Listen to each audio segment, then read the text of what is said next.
హల్లెలూయా. యేసుక్రీస్తు నామమున అందరికీ హృదయపూర్వక వందనాలు. ప్రత్యేకమైన సమయంలో ప్రత్యేక రోజు యొక్క వాగ్దానంతో మీ ముందుకు వచ్చినాను.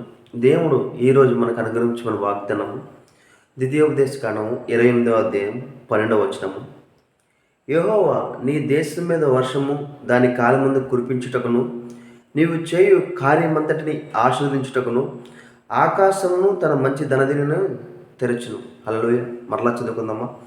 యెహోవా నీ దేశం మీద వర్షము దాని కాలమందు కురిపించుటకును, నీవు చేయు కార్యమంతటిని ఆశీర్వదించుటకును ఆకాశము తన మంచి ధననిధిని తెరచును. హల్లెలూయా.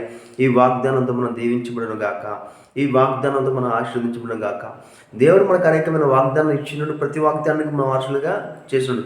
కాబట్టి ఎవరైతే ఈరోజు ఈ వాగ్దానం బట్టి అడుగుతారో అడుగుడు మీకు ఇవ్వనన్నాడు. కాబట్టి దేవుడు అడుగుదాం. ఎందుకంటే మన కొరకు ఏర్పరిచిన ఈ వాగ్దానం, దేవా ఇదిగో తండ్రి మాకు ఆకాశ దండని తెరిచున్నావు తండ్రి, మంచి దండని మా కోసం ఇచ్చున్నావు దేవా. ఇదిగో తండ్రి మేము అప్పు ఇచ్చేవారుగా ఉంటాం కదండి, అప్పు చేయవారుగా మేము ఉండడానికి వీల్లేదు దేవా.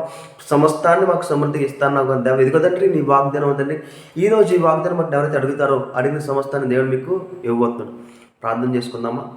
స్తోత్రం స్తోత్రం స్తోత్రం. మహాప్రేమ గల తండ్రి నీకే వందనాలు స్తోత్రాలు చెల్లించుకున్నాం దేవా. ఇదిగో తండ్రి మీరు ఇచ్చిన వాగ్దానం బట్టి నీకే కోట్ల స్తోత్రాలు చెల్లించుకున్నాం తండ్రి. ఇదిగో తండ్రి ఈ వీడియోలో ఎవరైతే ఏకీభవిస్తున్నారో తండ్రి ప్రతి ఒక్కరికి కావాల్సిన ప్రతి ఒక్క సహాయం తండ్రి అందునుగా కానీ ప్రవచిస్తుందండి.